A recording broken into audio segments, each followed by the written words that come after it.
À la une de l'actualité ce samedi, la journée nationale de la paix, célébrée tous les 15 novembre ici en Côte d'Ivoire. Une journée célébrée à Yamoussoukro sur fond d'hommage à Feu Félix Houphouët-Boigny, premier président de la Côte d'Ivoire et apôtre de la paix. Dans ce journal, on s'intéressera au prix Félix Houphouët-Boigny pour la recherche de la paix. Dans ce journal, on parlera aussi de sécurité routière, précisément de la journée africaine de la sécurité routière, célébrée ce 16 novembre.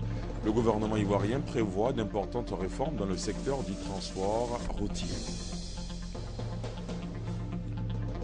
Autre journée non moins importante, la journée mondiale du diabète. C'est la plus importante campagne mondiale de sensibilisation sur la maladie. La Côte d'Ivoire met l'accent sur la sensibilisation et la prévention. Et puis à l'étranger, les tensions entre l'Occident et la Russie à propos de l'Ukraine ont pris le pas sur tous les autres temps forts du sommet du G20 qui se tient à Brisbane. Vladimir Poutine aurait décidé de quitter le sommet plus tôt que prévu. Voilà pour le sommaire. Bonsoir à tous et bienvenue dans la grande édition. Et ce samedi, comme tous les autres, la grande édition sera aussi aux couleurs de la culture avec la page culture. Ce soir, notre invité sera Charles Anocan, Grand Prix national de littérature. L'auteur du livre autobiographique tel que je suis répondra à nos questions dans une demi-heure. Mais avant, le principal chapitre de ce journal est consacré ce soir à la Journée nationale de la paix. Elle est célébrée tous les 15 novembre ici en Côte d'Ivoire. Une journée instituée en 1996 et qui est en fait le prolongement de la Journée internationale de la paix fixée au 21 septembre de chaque année par les Nations Unies. Et à la faveur de la célébration de cette journée, la rédaction du RTI 1 s'est intéressée particulièrement au prix Félix Houphouët-Boigny pour la recherche de la paix. À quand remonte l'institution de ce prix? Pourquoi il a été institué? À qui il est décerné? Les réponses à ces interrogations dans ce récit de Serge Gangomin.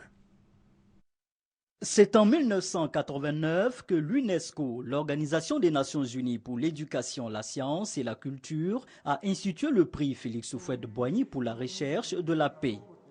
Un prix pour honorer le premier président de la Côte d'Ivoire indépendante. Un choix qui ne relève pas d'un acte de complaisance. Houphouët-Boigny est honoré par la communauté internationale à travers ce prix pour son engagement en faveur de la liberté et de la recherche de la paix. Déjà en 1944, il fonde le syndicat agricole africain pour défendre la cause des planteurs africains qui devaient tout subir du colonisateur. Siégeant dans les assemblées constituantes françaises de 1944 à 1946, il fait adopter la suppression du travail forcé dans les colonies d'Afrique. Le bélier de Yamoussoukro intervient dans la résolution de plusieurs conflits en Afrique. Et pour matérialiser son amour pour la recherche de la paix, il bâtit un édifice à Yamoussoukro, la Fondation Félix Houphouët-Boigny pour la recherche de la paix. Des personnalités à l'échelle mondiale ont reçu le prix Félix Houphouët-Boigny pour la recherche de la paix au siège de l'UNESCO à Paris. Entre autres, Nelson Mandela, président de l'ANC, African National Congress et ex-président de la République d'Afrique du Sud, a reçu ce prix en 1991, ainsi que son compatriote Frédéric Willem de Klerk, également ex-président de la République d'Afrique du Sud. Yitzhak Rabin, Premier ministre d'État d'Israël en 1993 et Juan Carlos, roi d'Espagne en 1994. Le choix de ces personnalités, dont la plupart ont été dirigeants de pays, montre bien l'importance du prix Félix Houphouët-Boigny pour la recherche de la paix. Félix Houphouët-Boigny est né à Yamoussoukro le 18 octobre 1905. Il fit des études en médecine et marqua son engagement politique par la création du Parti démocratique de Côte d'Ivoire, PDCI-RDA, en octobre 1946. Les principales activités commémoratives de la Journée nationale de la paix célébrée ce samedi ont eu lieu à Yamoussoukro, la capitale politique ivoirienne. Thème de la présente édition, Femmes et paix, quel défi pour une Côte d'Ivoire émergente à l'horizon 2020. Occasion pour l'association des cadres et élus du Grand Centre de rendre hommage à Félix Houphouët-Boigny, premier président de la Côte d'Ivoire, et Henri Konan Bédié, ex-chef d'État et actuel président du PDCI-RDA. On fait le point avec Alvorassa. L'association des élus et cadres du Grand Centre, présidée par le ministre d'État Jean-Nouaoussou Kouadio, a célébré la journée de la paix à Yamoussoukro. Hommage a été rendu au premier président de la Côte d'Ivoire, Félix Houphouët-Boigny. l'écrivain Frédéric Gramel, exposant sur la vie du président Félix Houphouët-Boigny, a fait ressortir qu'il est essentiellement un homme de paix. Un film a également été projeté. Il retrace le parcours du président Félix Houphouët-Boigny, qui a bâti la Côte d'Ivoire grâce à la paix. Hommage a également été rendu au président du PDCI RDA, Aimé Konan Bédié, pour ses actions en faveur de la paix, et surtout l'appel de Daoukro, qui, selon les intervenants, est comme un gage de paix et de stabilité pour permettre à la Côte d'Ivoire de poursuivre son processus de développement, relancé par le président de la République Alassane Ouattara. Un prix d'hommage a été remis à une centaine de personnes ayant œuvré pour la paix lors de cette journée d'hommage au président Félix Houphouët-Boigny et au président du PDCI RDA, Aimé Konan Bédié. Place maintenant aux célébrations éclatées, toujours dans le ton de la Journée nationale de la paix. Elle a été marquée dans des églises et différents endroits. C'était le cas au sanctuaire marial, comme à la mission d'évangélisation et de délivrance des âmes d'Azito, Éric Goré, Serge Gangomin.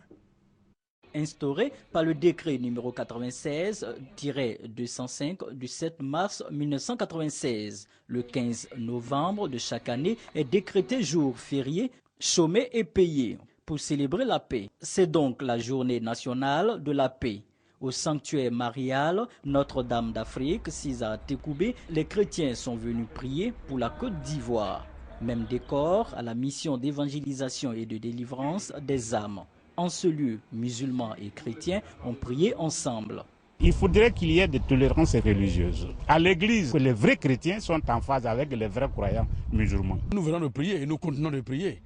Dieu exaucera nos prières, la Côte d'Ivoire va retrouver sa paix. Et surtout, le combat que nous menons de l'autre côté, que nous devons retenir, c'est que notre prière, c'est que la Côte d'Ivoire ne rentre jamais dans une guerre religieuse. La Fédération des jeunes pour la paix mondiale, section Côte d'Ivoire, a aussi parlé de paix, avec pour thème les 5 principes de la paix. Nous invitons les Ivoiriens, en particulier la jeunesse, à tourner dos à la violence, mais désormais d'emprunter le chemin de la paix, parce que notre avenir en dépend.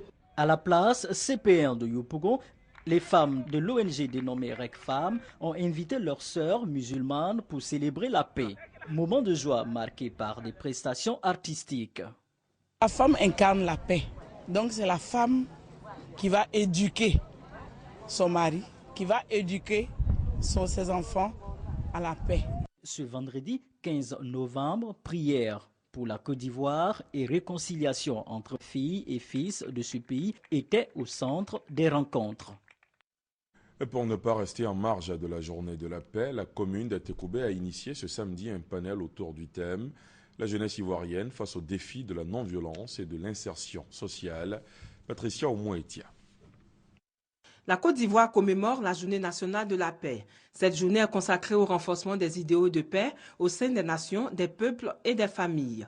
Société civile et organisations non gouvernementales ne restent pas en marge de cette célébration. Occasion pour ces structures de mener des réflexions dans la consolidation de la cohésion sociale et de la paix. Les Obi-Wan se veut un canal de sensibilisation à une prise de conscience en vue de faire preuve de non-violence et a priori, lutter pour l'insertion sociale de la jeunesse.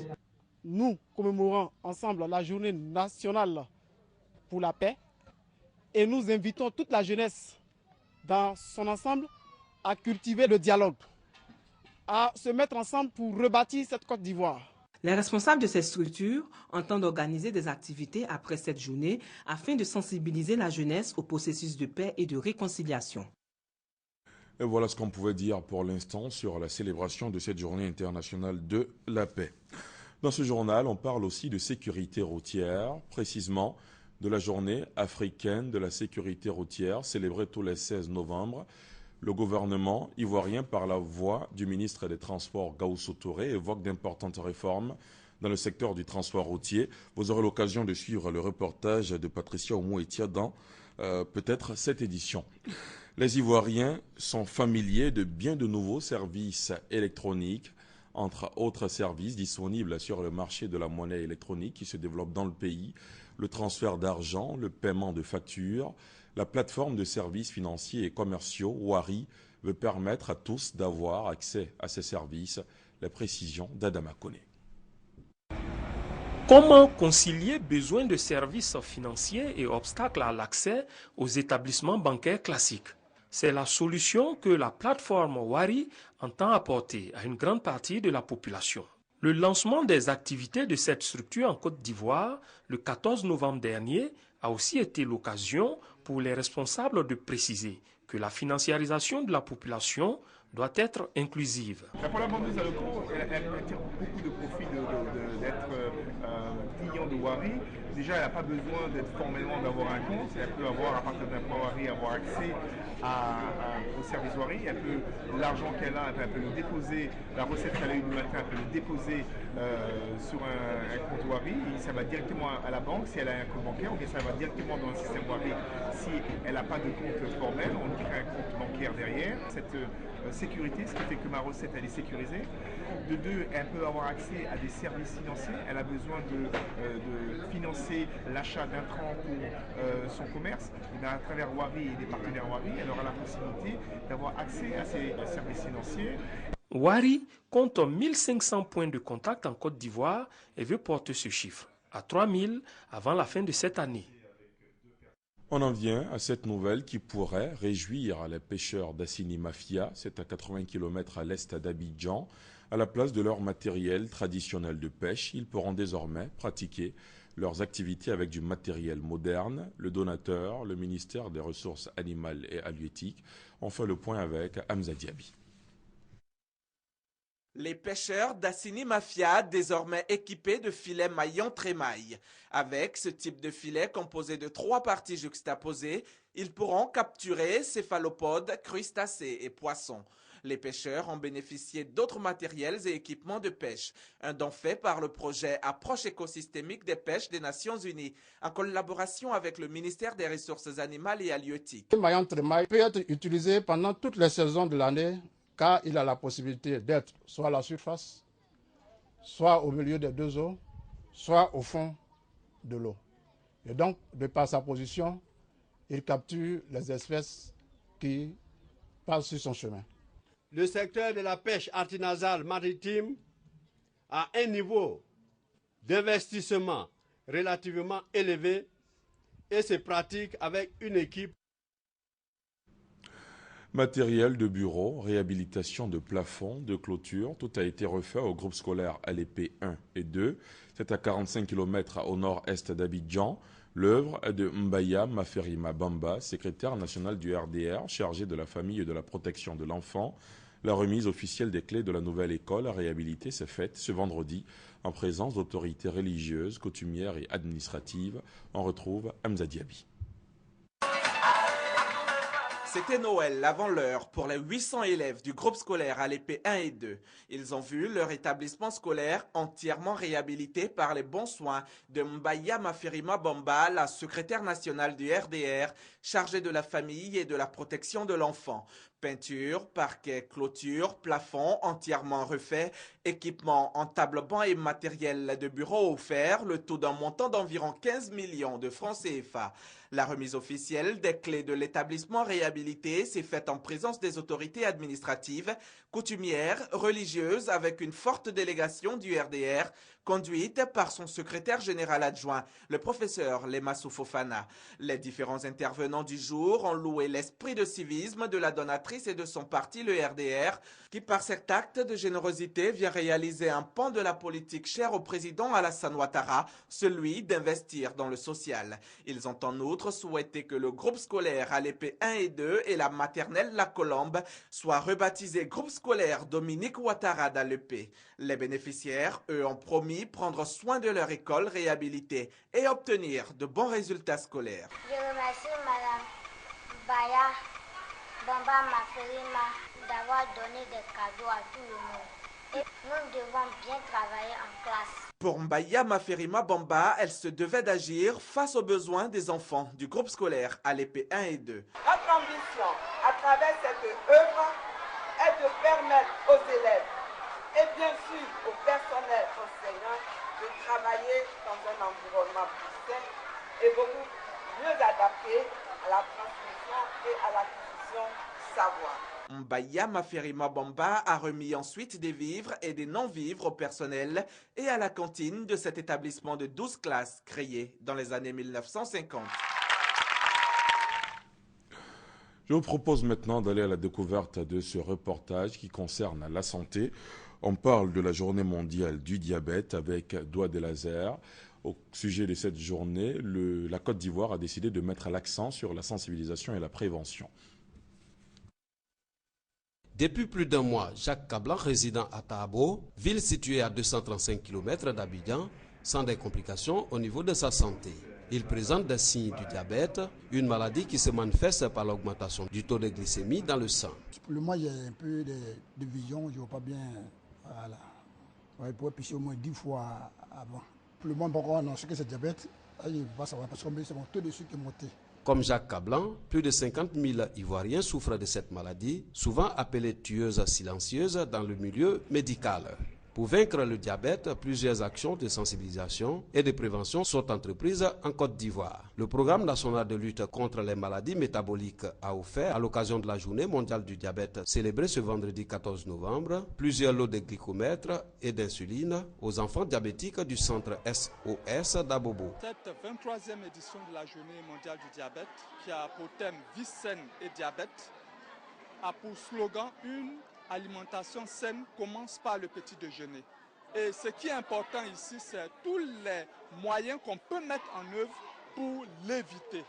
Donc les conseils que nous donnons à la population, c'est venir aux campagnes de dépistage que nous organisons. Les bénéficiaires apprécient cette action de solidarité qui vient à point nommé. Je suis content d'avoir des appareils glycomètres. Tu peux avoir une maladie la nuit, tu n'as pas d'appareil, ça te fatigue. Nous avons reçu aussi des insulines qui vont nous permettre de pouvoir contrôler notre maladie. Je suis content d'avoir reçu ces cadeaux. À l'image de la Côte d'Ivoire, la journée mondiale du diabète a été célébrée partout dans le monde. Un rendez-vous annuel pour interpeller les décideurs et tous les acteurs de la santé publique à accorder une place de choix à la lutte contre le diabète pour sauver des milliers de personnes qui souffrent de la maladie.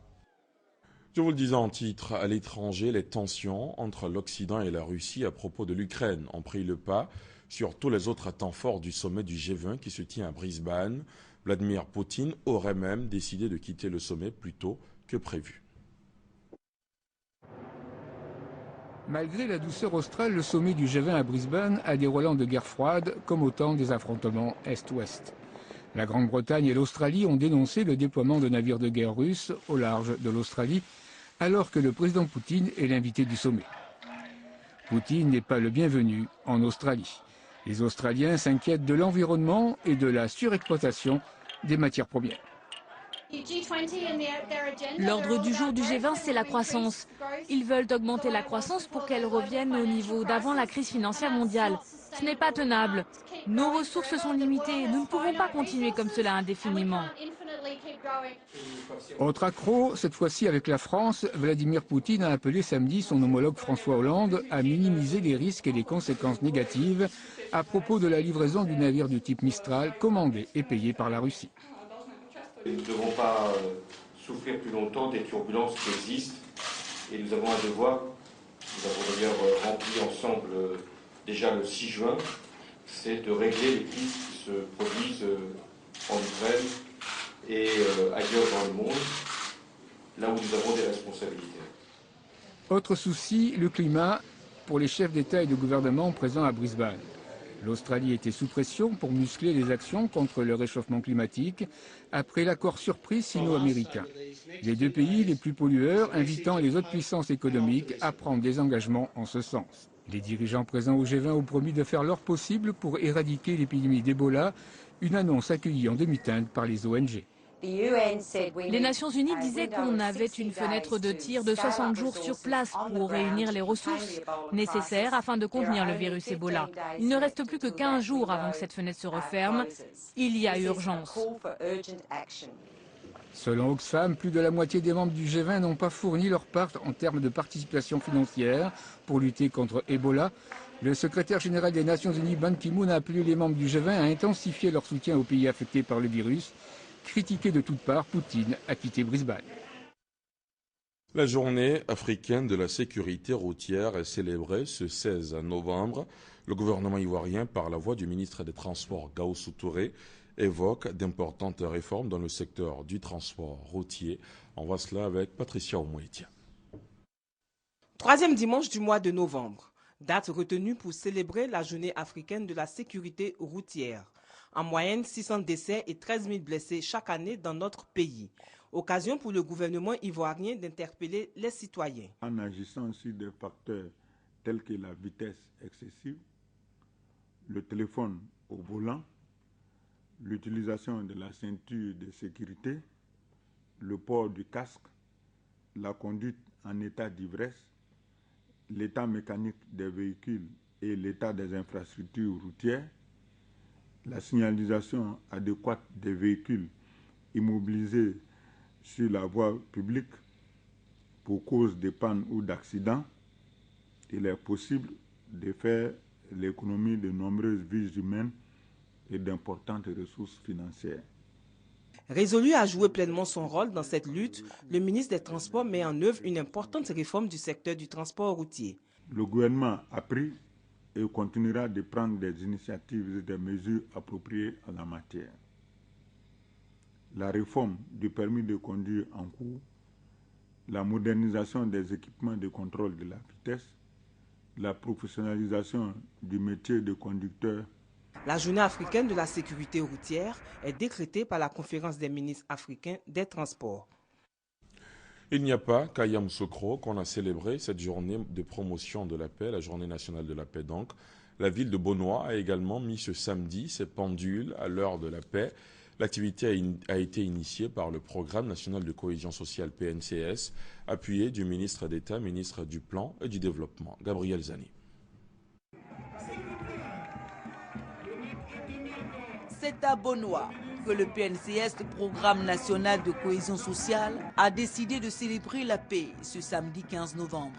Une célébration faite avec fanfare en présence du ministre d'État, ministre du Plan et du Développement, Albert Mabry-Touakus. Des libations aux prières des chefs religieux jusqu'au discours, le constat est clair. L'aspiration à la paix est bien réelle dans le cœur des populations. Si ensemble nous œuvrons pour une Côte d'Ivoire plus fraternelle, nous sommes capables de relever tous les défis, surtout ceux relatifs à un développement inclusif et durable pour notre pays, tous dans le train de la cohésion sociale. Tous dans le train donc de l'apaisement aussi, comme le gouvernement l'a déjà fait en adoptant la loi sur le foncier rural, bien souvent source de conflits, l'aide au retour des exilés, le dégel des avoirs de personnalités politiques pour l'apaisement du climat politique. Albert Mabry-Touakus interpelle Bonois donc sur les efforts collectifs de recherche de la paix. Population de Bonois, le thème retenu cette année pour notre journée, Ensemble pour une Côte d'Ivoire plus fraternelle, est révélateur d'une nation en pleine reconstruction post-crise. Le retour définitif de la paix, la restauration d'un climat de confiance et la consolidation de la cohésion sociale entre les Ivoiriens, quelle que soit leur appartenance ethnique, religieuse et politique, est une exigence fondamentale et indispensable à la reconstruction d'une nation forte et pour l'émergence à l'horizon 2020. Dans cette célébration, organisateurs et population ont su allier l'agréable à l'utile. Des ballets, des artistes en herbe, mais surtout des dons. 1 million de francs CFA a été offert par le PNCS pour la création d'une salle d'urgence de lutte contre Ebola.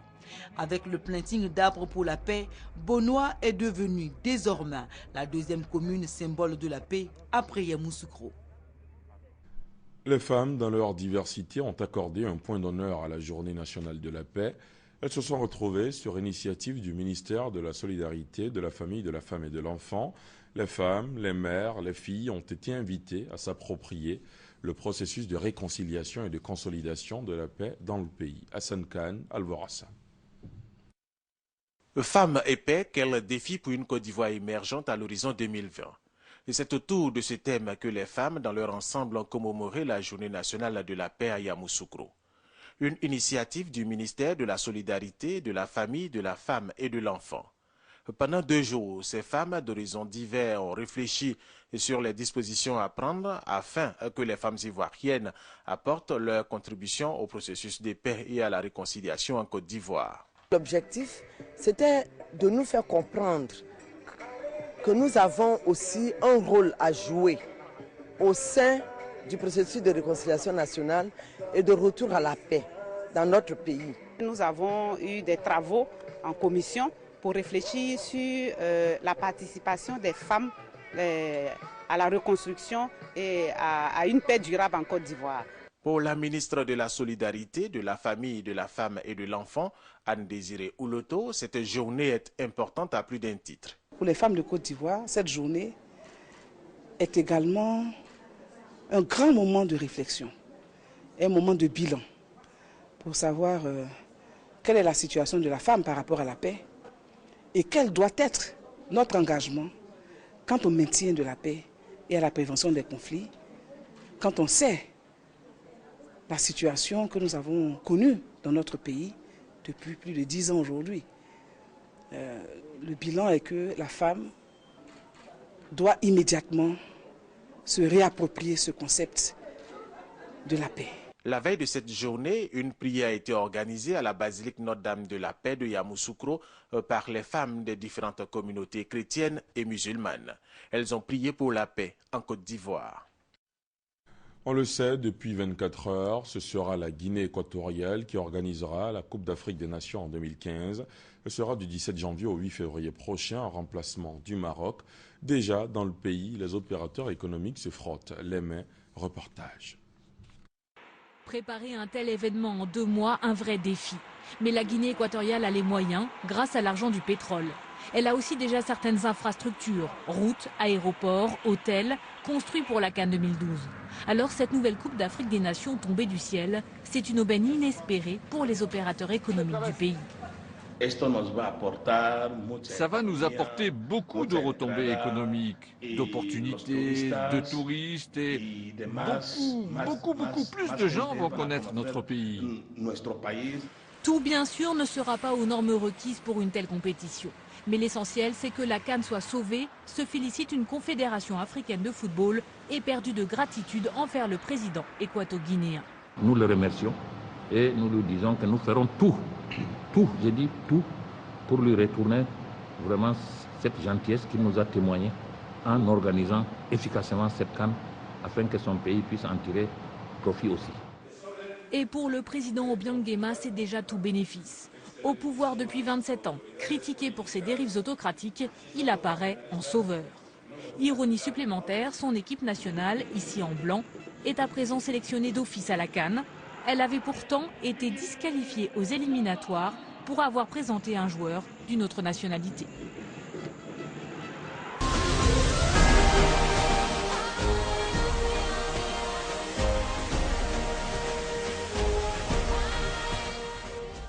Bienvenue dans la page culture et ce samedi, comme tous les autres, la grande édition est aussi aux couleurs de la culture.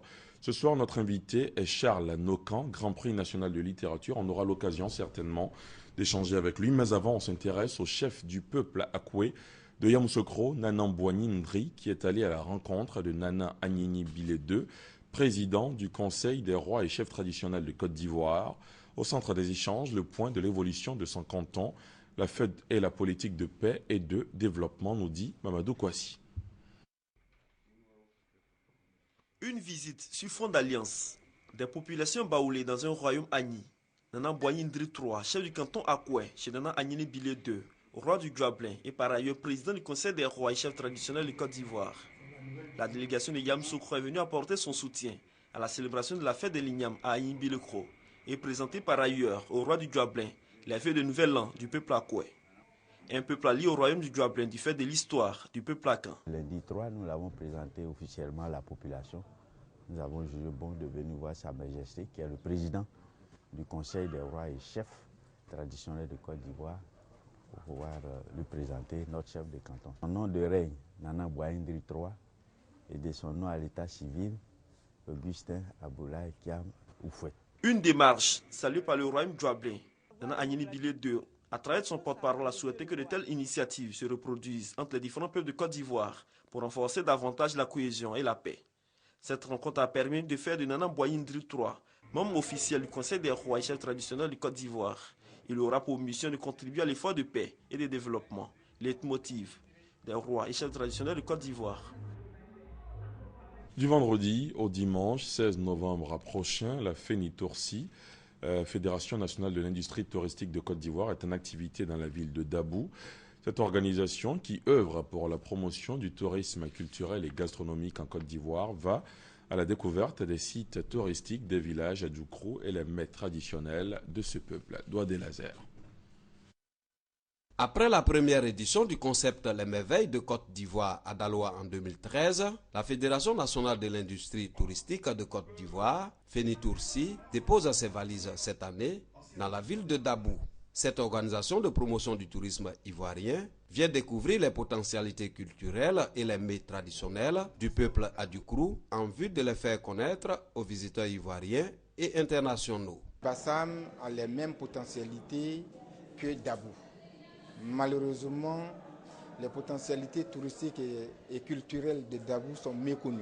Dire tout simplement qu'il faut développer les potentialités naturelles, historiques, pour que Dabou soit une destination. Le Djoukrou a une tradition extraordinaire avec les générations, avec même le parler, tout ce qui est costume. On sait qu'on peut tirer de très bonnes références pour le tourisme. Le tourisme rapporte à la Côte d'Ivoire plus de 28% de son budget annuel.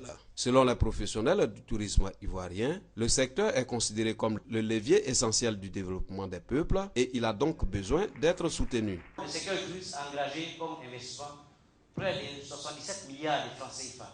Il faut le partenariat public-privé pour sortir le tourisme d'ornière, pour essayer de transformer ce que nous avons à l'état dormant en des choses possibles, claires, qui pourront nous amener en 2015 à créer plus de 3 000 emplois pour nos jeunes.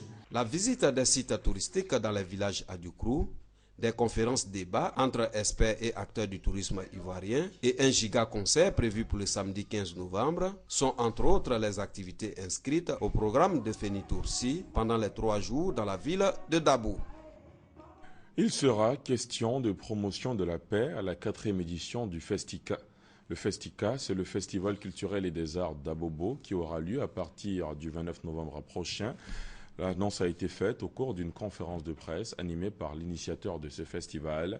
La paix et la cohésion seront au centre de cette 4e édition du Festica, Festival culturel et des arts d'Abobo. Nous en venons à notre entretien de ce soir et comme annoncé, nous recevons pour vous, chez vous ce soir, Charles Nakan. Charles Nakan, bonsoir. Bonsoir, monsieur. Vous venez d'obtenir le Grand Prix national de littérature. C'est une consécration, un bond en avant. Oui, je viens de recevoir cela et je pourrais dire que j'écris depuis 1956. J'ai publié un petit texte à l'époque intitulé Acier. Et Acier avait reçu un petit prix. Acier, ça veut dire quoi? Acier, c'est la terre. D'accord. Mais les hommes peuvent porter ce nom-là. Alors, il avait reçu un prix à l'époque qui était intitulé Prix d'orientation. C'était tout le début. Et depuis, je n'ai plus cherché à avoir un prix. Et je me rappelle que quand le président du Grand Prix de la littérature africaine m'avait demandé à plusieurs reprises de déposer un de mes textes au moins, parce qu'il considérait que je pouvais avoir un prix. J'ai toujours refusé. J'ai refusé, pourquoi? Parce qu'à l'époque, nous étions membres de la Fédération des étudiants d'Afrique noire en France. J'étais membre de l'UGC, l'association des étudiants ivoiriens, et nous luttions à cette époque-là pour l'indépendance. Nous avions beaucoup de difficultés parce que les hommes qui ont été au pouvoir étaient au début contre, si vous voulez, la lutte que nous menions pour l'indépendance. Et c'était pour cela que je n'avais jamais voulu présenter mes œuvres. Et maintenant que vous en avez présenté une, vous repartez avec un prix? Je repars avec un prix, je suis content. Je suis d'autant plus content que, comme disait le président Mao Tse-tung, être loué par l'adversaire souvent est une mauvaise chose.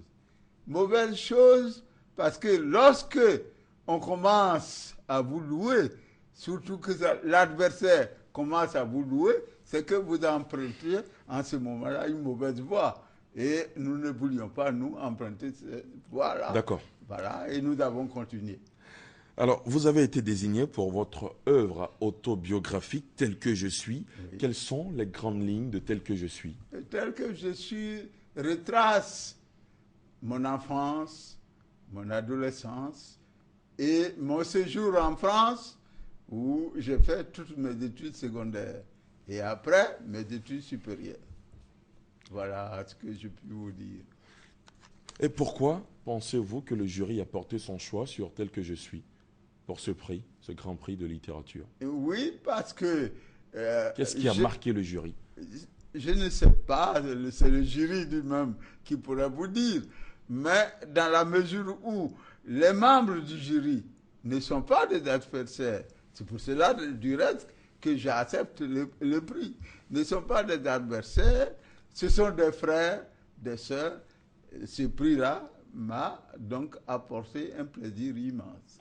Voilà ce que je voulais dire. Vous l'avez dit tantôt, vous justifiez de plus de 50 ans d'écriture. Oui. Quel est votre regard aujourd'hui sur la situation du livre en Côte d'Ivoire? La situation du livre en Côte d'Ivoire me semble assez bonne. Mais ce que je voudrais dire, c'est qu'il y a des problèmes que si on les soulevait ici, ce seraient des problèmes politiques. Je ne m'attarderai pas là-dessus, mais ce que je pourrais dire, que les livres, on aurait aimé que ces livres-là soient un peu moins chers pour que toute la population puisse acquérir ces livres-là et qu'on puisse connaître les écrivains ivoiriens. Il y a un écrivain ivoirien qui vient de partir et qui était très connu et qui était mon ami. Il m'a appelé, je l'ai dit la dernière fois, une semaine avant son décès. C'est Kourouma. Et je suis peiné de voir partir Kourouma. J'ai même pleuré sur lui et j'ai pleuré sur moi-même, comme je le disais, parce qu'un être qui s'en va, si vous voulez, cet être qui s'en va, c'est comme si tout le monde y allait, puisque un jour ou l'autre, tout le monde y irait. Et voilà pourquoi j'ai pleuré, non pas uniquement sur Kourouma, mais sur moi-même. D'accord. Vous parliez d'Amadou Amadou Kourouma, pardon. L'actualité oblige. Amadou Ampateba, ses restes sont revenus à Abidjan. Une rue porte désormais son nom. Quel regard jetez-vous également sur ce fait? Oui, évidemment. Et en tant que membre de l'ASCAD, de l'Académie, étant pour le moment le secrétaire de la culture au niveau de l'Académie, j'ai pris part à l'organisation pour recevoir les restes de Kourouma et nous lui avons rendu hommage il n'y a pas longtemps au niveau de l'école normale supérieure et je suis heureux d'avoir fait partie de ceux qui ont rendu cet hommage-là. D'accord. Charles Nakan, vous êtes aujourd'hui détenteur du Grand Prix national de littérature. Nos téléspectateurs ont envie de savoir qui vous êtes, quelle est cette œuvre qui a glané ce prix. Ensuite, donc, pour ce faire, ce reportage de l'une de nos équipes. Tel que je suis, c'est l'œuvre qui a fait de Charles Nakan le lauréat du Grand Prix national de la littérature 2014. Ce prix, il a reçu au Salon international du livre d'Abidjan, SILA. Le jury justifie cette récompense par l'originalité et l'esthétique du genre autobiographique utilisé dans l'œuvre. Selon lui, le style alerte de l'écrivain et la richesse de sa publication le rendent agréable à lire. La reconnaissance du SILA à Charles Nakan vient également récompenser l'auteur pour sa constance dans une pratique littéraire de qualité et pour avoir été l'un des pionniers de la littérature ivoirienne. Outre tel que je suis, le jury a également reconnu la pertinence des écrits de l'auteur. Entre autres, Yassoua refusa l'orange mûr de Nyanga, Tout grand changement est un ouragan et les conflits tirés de son dernier recueil des textes intitulé Lire Charles Nakan. De son vrai nom, Konan Kakou Charles, alias Zegwa Bessi Nokan, le lauréat du Grand Prix national de la littérature 2014 est membre de l'Académie des sciences, des arts, des cultures d'Afrique et des diasporas africaines, l'ASCAD. Depuis 1973, cet homme de lettres achevées enseigne dans des universités à travers le monde, notamment l'université Félix Houphouët-Boigny en Côte d'Ivoire, celle de Poitiers et Vinciennes en France. Et voilà pour la présentation de Charles Nakan, Grand Prix national de littérature. Charles Nakan qui était notre invité ce soir. Merci d'avoir répondu à notre appel, merci d'avoir répondu à nos questions. Je vous remercie aussi de m'avoir reçu et je voudrais dire que c'est Nocran et non Necran. Merci beaucoup. Excusez-moi de vous le dire. Merci beaucoup, c'est très gentil de votre part. Les principales activités commémoratives de la Journée nationale de la paix, en bref et en images pour terminer, elles ont été célébrées ce samedi à Yamoussoukro, la capitale politique ivoirienne. Thème de la présente édition, Femmes et paix, quel défi pour une Côte d'Ivoire émergente à l'horizon 2020, occasion pour l'association des cadres élus du Grand Centre de rendre hommage à Félix Houphouët-Boigny, premier président de la Côte d'Ivoire, et Henri Konan Bédié, ex-chef d'État et actuel président du PDCI RDA. Dans ce journal, vous avez pu suivre la correspondance de nos envoyés spéciaux dans la capitale politique ivoirienne. C'est la fin de ce journal. Merci de l'avoir suivi. Excellente soirée sur la chaîne qui rassemble. Excellent week-end.